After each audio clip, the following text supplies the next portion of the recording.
समाज मागणारे महाराज मोऱ्यांच्या घराण्यामध्ये परमार्थ कितीतरी पिढ्यापासून पिढ्याने पिढ्या परमार्थ चालत आला होता. माझ्या वडिलांची मिरासी तुझी चरण सेवा पांडुरंगा. महाराज म्हणते पांडुरंगा माझ्या बाप जातीची परंपरा आहे तुझी सेवा करायची. मी एकटं नाही केली, माझे बाप जाते करत आले जाणे म्हणून मी करतोय. महाराज तू बरं आहे अशा त्या घराण्यात जन्माला आले.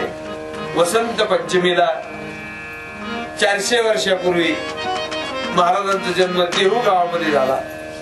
वा आपण भाग्यवान त्यांच्या नंतर जन्माला रमेश महाराज. त्यांच्या आधी जन्माला आला असतो तर हे आपल्याला नसतं कळालं, नसतं कळालं. म्हणजे कळायचा मार्गच नव्हता. हा मार्ग तर त्यांनी काढला. महाराज सांगायचा मुद्दा असा, हा महात्मा त्या ठिकाणी देहू गावात जन्माला आला. 3 मुलं होती त्यांना. सावजी, तुकोबा आणि कान्होबा. सावजी थोरले होते, कान्होबा भाऊ होते ना. मग मी तेच सांगतो ना, मग बोलोबांची मुलं असं. बोलोबांची तुकोबांची मुलं नाही सांगत मी, ते नारायण महाराज नंतरचे. पण तुकोबारायांचे भाऊ सावजी थोरले, तुकोबा मधले आणि कान्होबा धाकटे असे 3 जण. पैकी सावजींना वैराग्य झालं आणि सावजी निघून गेले संन्यास घेऊन, परत आलेच नाही. जबाबदारी आली का तुकाराम महाराज. महाराज फार मोठी अवघड गोष्ट आहे. आई वडील गेली, माता मेली मज देखता तुका म्हणे हरली चिंता. कोण नाही राहिलं महाराज. लहानपणी लग्न झालं होतं महाराज. पहिली पत्नी तुकोबारायांची दमेकरी होती, दम्याने अन्न जात नव्हतं म्हणून दुसरी पत्नी केली. आप्पासाहेब गुळवे नावाचे सावकार पुण्याचे. हे आप्पासाहेब गुळवे किती मोठे सावकार होते. हे एवढे मोठे सावकार होते की आजचं बालाजी देवस्थान आहे ना, हे गव्हर्नमेंटला कर्ज देत. हे बालाजी देवस्थान गव्हर्नमेंटला कर्ज देत. आप्पाजी गुळवे तत्कालीन सरकारला कर्ज देत होते. एवढे श्रीमंत होते. आणि अशा श्रीमंता घरची मुलगी तुकोबरायांना दिली. मला तुम्ही सांगा कोण कोणाला पोरगी द्यायला मोकळे गाव पण नाही देत महाराज. आणि वारकरी तर लगेच नाही, आशा सोडून द्या. तुम्ही काय डेव्हलपमेंट करणार आहे. तुम्ही भजन पूजन करणार, वार्ता बातून झालं आपला विचार. मला सांगायचा मुद्दा असा आहे की विचार करा तुम्ही की आप्पासाहेब गुळवे सारख्या श्रीमंत सावकाराने तुकोबरायांना मुलगी दिली म्हणजे तुकाराम महाराज लहान नव्हते. मला मुद्दा हा मांडायचा आहे. त्यावेळी त्यांची इस्टेट अब्जावधीची इस्टेट होती. आजच्या दृष्टीने विचार केला अब्जाधीश होती. सावकारकी होती पिढी. ज्या सावकारकी चालतात म्हणजे सावकारकी म्हणजे काय, कोण 2% 5%. ते असं सोडून द्या. पंचकृषीतल्या सगळ्यांच्यावर तुकाराम महाराजांचं कर्ज होतं. असली श्रीमंती. देहू पासून तर पनवेल पर्यंत व्यापार होता तुकाराम महाराजांचा. आणि ते व्यापारात कुशलही होते. असं समजायचं काही कारण नाही की तुकाराम महाराज हिशोब येत नव्हता आणि बिरीज बाकी येत नव्हती. नाही नाही नाही. अवजो माणूस एवढा पिढी जात महाजन किती व्यवसाय करत होते काय, बिरजी मध्ये आला नाही असतो काय. आमच्यासारखे म्हणत असतील येडे महात्मा. मी कशासाठी म्हणून आपल्या पुढे मला प्रश्नाला चांगली करायची पुढचा विषय लागते. 4 चिरेबंदी वाले होते देहू गावामध्ये. 12 बैलाची दावण होती. कशाला म्हणतात या सगळ्या गोष्टी. आम्हाला जर म्हणलं नांगरायचं तर मी बैल दुसऱ्याचे बघावं लागत, तर नांगर दुसऱ्याचा बघावं लागतो. सावड करावं लागती. महाराजांचं असं होतं त्यांच्याकडे लोक येत होते. काही गोष्ट सांगतो. त्या महात्म्याची एवढी श्रीमंती होती महाराज. दूध दुभत घरी भरपूर अगदी जिथं काही कमी नव्हतं. आणि असा तो महात्मा टर्निंग पॉइंट आला सर जीवनामध्ये. बस सद्गुरूचा अनुग्रह झाला. वृत्तीच बदलली. वृत्तीच बदलून गेली. 12 वर्षाचा दुष्काळ पडला. तत्कालीन दुष्काळ फार मोठा होता. इतिहासामध्ये त्याची नोंद आहे. 12 वर्ष दुष्काळ पडला, अन्न ते लोक मरू लागले. दुष्काळ म्हणजे काही लोकांना पर्वणी असते, हा व्यापारी वर्गाला लय पर्वणी, कारण लगेच साठा होतो आणि साठा झाला की चढ्या भावाने विक्री होती. पण तुकाराम महाराज होते ते महाराज गावात फिरले, पाहिलं त्यांनी लोकांची दयनीय अवस्था, गरीबा घरी अन्न नाही. महाराजांनी धान्याचे कोठर मोकळे केले.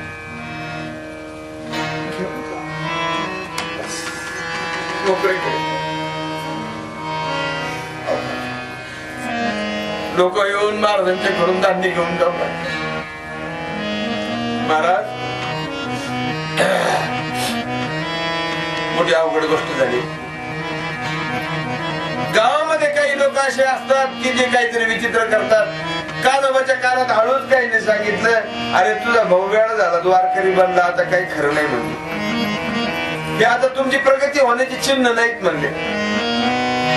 तुझा भाऊ तर कीर्तन प्रवचन करतोय, संतांच्या मागे उभा राहतोय, कीर्तनात उभा राहतोय, ध्रुपद म्हणतोय, चाली म्हणतोय, विठ्ठलाच्या नावाने रात्रंदिवस ओरडतोय, आता काय खरं राहिलं पाहिजे. असं तवाच पटत. कानोबालाही पटलं.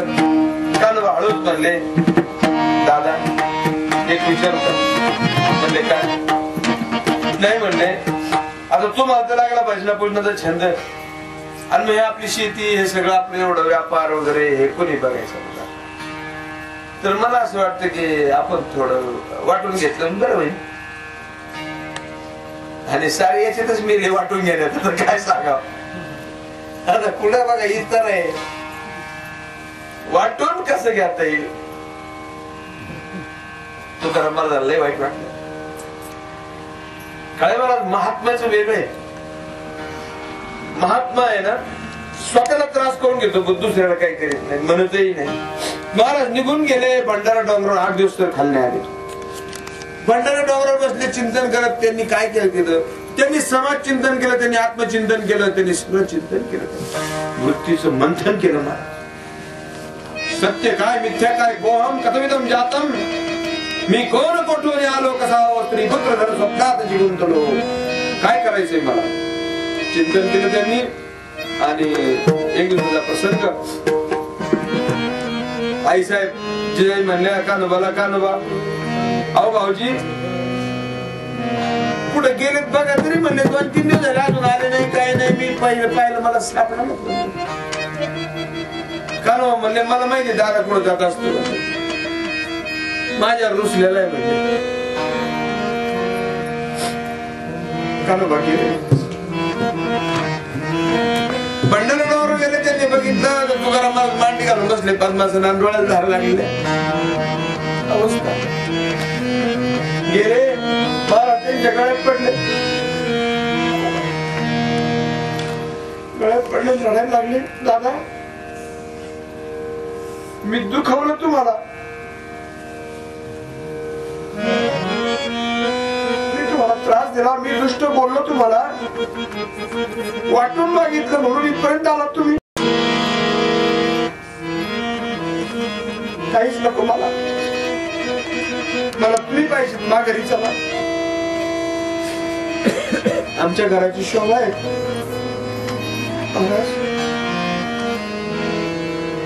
कानोबा अरे तसं नाही रे, मी विचार करतो की हे विष आलं कुठून.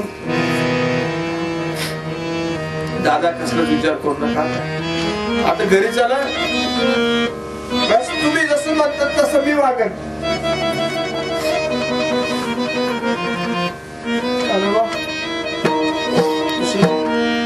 आता तुला जे पाहिजे ते घेऊन टाक, मला काहीच नको, कारण मला वेगळंच सापडलंय. या 8 दिवसामध्ये मला वेगळं सापडलंय. कानोबा तुला सगळं घेऊन टाक, मला काहीच नको द्यायचं आता. अरे परमार्थ महाधन जोडी देवाचे चरण, मला ते सापडले. आता दोघा भावांचं संबोधन किती प्रेम होतं तुम्हाला सांगतो. दुर्मिळ झाला आता.